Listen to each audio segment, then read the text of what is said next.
Hello everyone, welcome back to Of Bricks and Dragons. So I'm not as far along as I was kind of hoping to be here this week. I'm really trying to work on getting ways of coming up with random crew members and stuff like that. I kind of brainstormed a little bit yesterday, looking through the book here. We do have a couple pre-made characters, and just trying to come up with like breakdowns of ships and so on and so forth. So one of the things I've been talking about is I want to keep a small ship. Only problem I have with having a large ship is, you know, when you start having like 1,000 people or even 400 people or whatever, if you have problems, quite often I find, and this is the problem I was running into, the guys I had, they want to beam down a crew to take care of whatever. You know, you beam down a bunch of engineers and all that to try and fix whatever's going on with some faulty engine or something like that on some planet, which makes all the sense in the world. And I'm not bashing the guys for any of these things, because they're using their reasoning skills, and that's exactly what we want to do.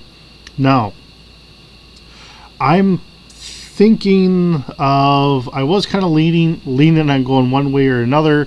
I was kind of thinking about maybe a Nova class, or maybe some other ship, maybe even an older ship, and then it's been retrofitted, and maybe it's only got about 20 crew. At the moment, maybe I might do a Saber. Either way, I'm just trying to figure out, well, how do I come up with the crew members, and so on. I'm thinking what I'm really going to do is I'm going to have one character, that's because I'm just solo gaming here, really. But I want to have other characters be able to pop up. So I wanted to have some generic stats. So this is what I kind of came up with as an idea. So we have our base NPC stats. So looking at it, our attributes are going to start off with an 8. So it's a nice starting point. I've read through a couple different forums, and some people were saying that they start off with a 7, whatever. Okay, and then we have a 1 for a skill. So whatever skill it needs, it's a 1. Whatever their attribute is, it's going to be an 8, just as a base starting point. And of course, we're going to have 9 hit points, and of course, it's called something else here in Star Trek. I'm jotting this down as I'm going back and forth in that. So actually, I've got a character here, I think, and my character has, what do we have for hit points here? I picked up, I've had it for, or a different version of it for a while. I've got Fantasy Grounds, so I have Star Trek as the base role-playing game on Fantasy Grounds now. It's on sale, so if anyone's looking at it as a possibility, it's half off for Fantasy Grounds. Star Trek itself was not quite half off, but I spent the money on it. So it gives me extra things that I can do. When it comes to combat, I have a stress of 14, because they go off of stress here. So with that being what it is, if I label this as stress, alright, instead of hit points, it's stress, whatever, and we have a resistance of 0. So if we just have a base crewman or a base ensign, I'm going to start them off at this area. Okay, now as you can see, I have crewman, petty officer, senior chief, master chief. I'm just kind of going that way, just being very generic at this. And then when we look at our enlisted, I have our ensign, which is our base starting point. Then we have a junior grade lieutenant, then a straight lieutenant, lieutenant commander, commander, then captain. I'm not going to have any characters higher than that. And these are just NPCs. If I feel I really need another character, I'll make that other character. But if I'm just trying to come up and say, hey, my character should be starting off roughly like an ensign. Okay? Maybe I have some extra experience, and I think I'm playing a little bit older guy or whatever. He's starting off in Starfleet as an older person, gets in. I may have more experience, but I'm still going to be an ensign. A saber class, which is where I'm kind of going with.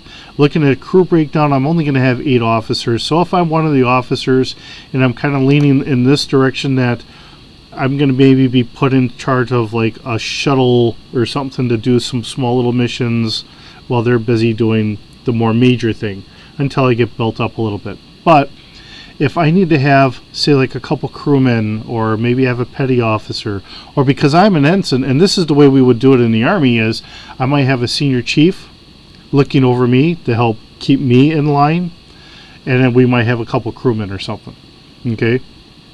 Or it might even be a petty officer or whatever. The senior chief would probably be on the same level as me, and being able to sit there and say, hey, here, young ensign or whatever, as you're doing this, why don't you make sure you're doing this? You're the one technically in command, but the senior chief's really the one running the mission at that point. I'm going to guess that the Navy would probably do something like that. And really, when we look at Star Trek's like the big Navy, right? Which I don't have a problem with. It's all fantasy. It's all fun. But still, we're going to have our crewmen starting off with a 0 plus added to our attributes and a 0 extra to our skill points.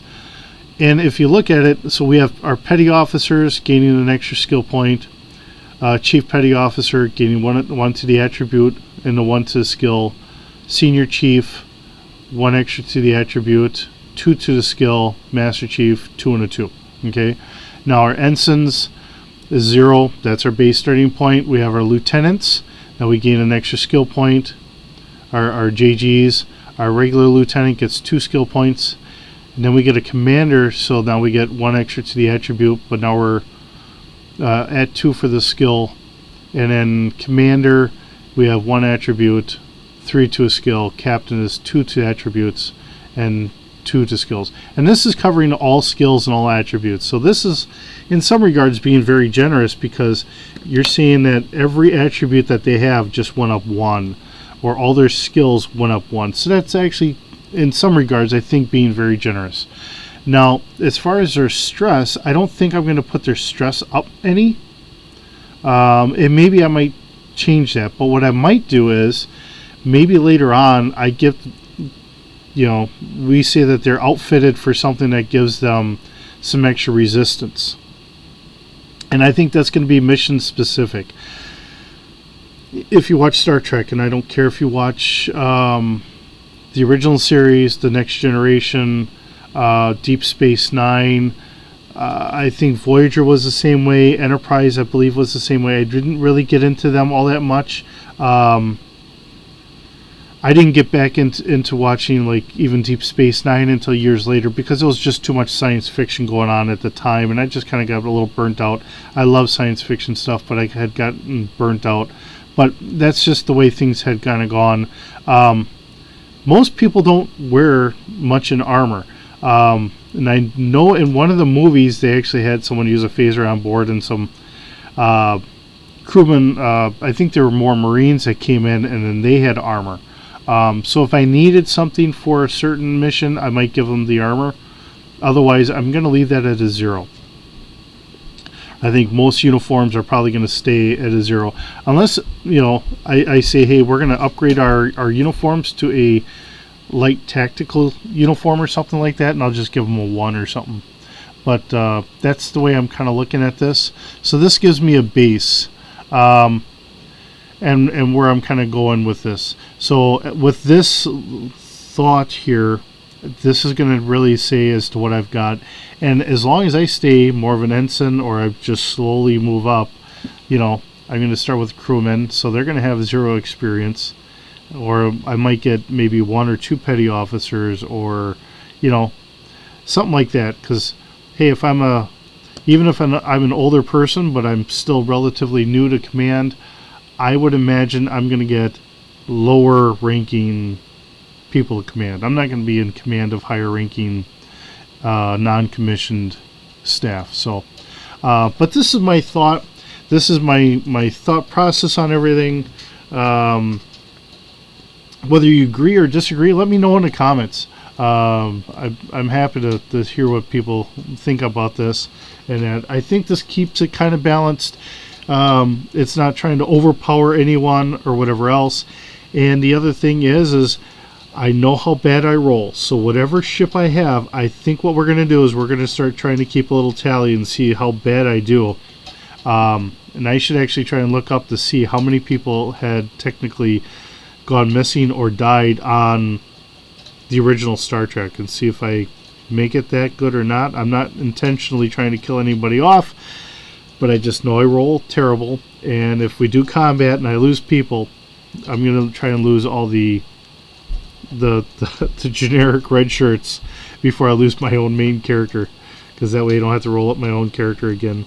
But we're gonna do this, and if I'm doing a Saber class, I think what we're gonna call this is, because a good old standard American, we're gonna call this the USS Bowie, for the Bowie knife. The Saber class was named after different swords and bladed weapons. I think if we're going to make this just my silly American view or whatever, something that hasn't been used, because I've seen a bunch of different swords and all that, like claymores and all that, having been used maybe for different ship registries. I don't want to use any of those. This is just going to be our own. We're going to have some fun with it. I can have a bigger crew, because looking at the stats for the ship, I can go anywhere from as low as 40 for a standard crew, but I can carry up to like an extra 200 people. So if I need to transport people back and forth, we could do that. Looking at some of the ship designs, it looks like for Saber, I've seen one printout, and it actually had enough parking space for, say, like 8 shuttles. Although I see contradictory stuff. If somebody went through and actually made all the rooms to be able to hold all the people and enough shuttle bays, that's what we're going to kind of go with. We're going to try and have some fun. I'm hoping tomorrow I don't have to work, and today I've got to get ready here for work. I'm going to grab 2 shuttles. I do have stats for shuttles, for armed shuttles, so we're going to go through and do that as a combat before we get everything rolling. And then we're going to start up missions there. I've got a couple small ideas running around in this little noggin of mine. We're going to get things out. We're going to get things going. I do have a character made, but I was just trying to figure out what ship to go on and everything else. And I'm trying to come up with a story arc of what to go up against and that as well.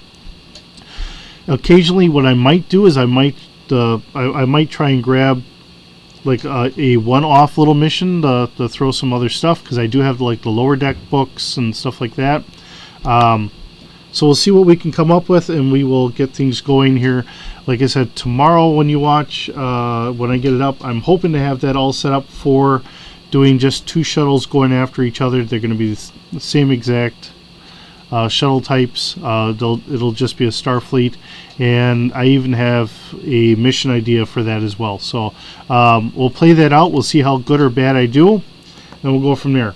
But again, as always, thank you for sitting around the pool table. Thank you for spending time with me and my silly thoughts. Hopefully this kind of comes up with an idea to help you in your own adventures. Like I said, I think this kind of helps. Maybe we need to tweak it a little bit, but we'll see how it goes. With that, I'll see you in the next video, and hope you have a good day.